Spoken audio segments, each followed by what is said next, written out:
कर्क राशी 2026 तुमचं हे वर्ष कसं जाणार आहे, काय अप अँड डाऊन्स राहतील, काय आपल्याला काय गोष्टींची सावध राहायचं आहे, तर या सर्व गोष्टी आपण या शॉर्ट व्हिडिओमध्ये बघणार आहोत. त्या व्हिडिओला लाईक नक्की करा. स्वामी भक्त असाल तर कमेंटमध्ये श्री स्वामी समर्थ नक्की लिहा.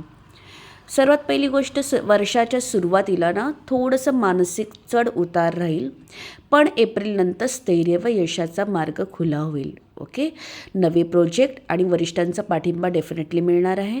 व्यवसाय करणाऱ्यांना नवीन ग्राहक, नवीन नफा डेफिनेटली लाभणार आहे. प्रेमसंबंधामध्ये गैरसमज थोडे वाढणार आहेत, तर थोडी काळजी घ्यायची आहे. ओके, जुने गैरसमज अजून वाढणार आहेत, सो थोडंसं गैरसमज काय कुठे होत आहेत तिथे काळजी घ्यायची आहे. अविवाहितांसाठी, जे अविवाहित आहेत त्यांच्यासाठी जुलै ते नोव्हेंबरमध्ये लग्नाचे प्रबळ योग आहेत.